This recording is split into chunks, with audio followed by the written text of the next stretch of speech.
So if you can just introduce yourself. Hey, I'm Mike Birbiglia, and I'm here in Montreal. Now, your book just came out, Yep. Sleepwalk With Me, Yeah, and you are a sleepwalker. I am, yeah.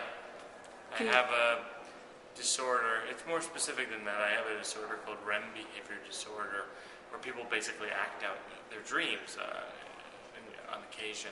And I'm diagnosed, so now I take medication and take precautions before I sleep. So Has that was just the jumping up point. But it's funny. I should point that out. So that you don't think, well, that's very sad. It's a comedy. It's called Sleepwalk With Me and Other Painfully True Stories. Now, has sleepwalking ever taken you anywhere interesting or uncomfortable, or? Many places that are. I've left my apartment. I've left my hotel room. I've ended up. Yeah, the story that I tell in the book, I ended up in a hospital. It nearly killed me. How did that happen? It's a long story. It's sort of like a chapter of the book, so I don't want to tell you.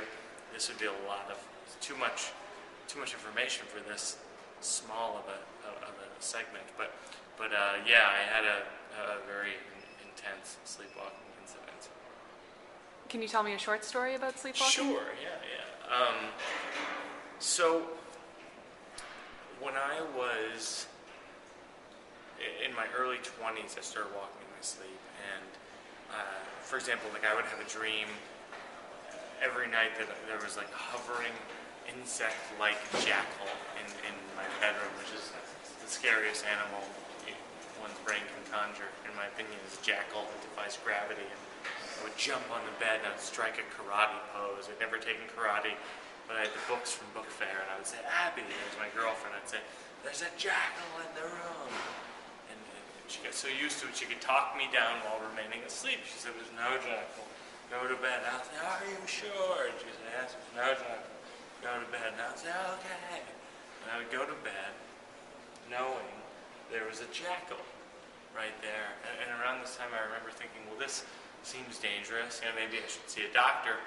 And then I thought, maybe I'll eat dinner. And then I went with dinner for years, and when I should have seen a doctor. And that's kind of thematically what the book is about, is about denial and about how the degree to which all of us will go with our respective issues, mine being sleepwalking,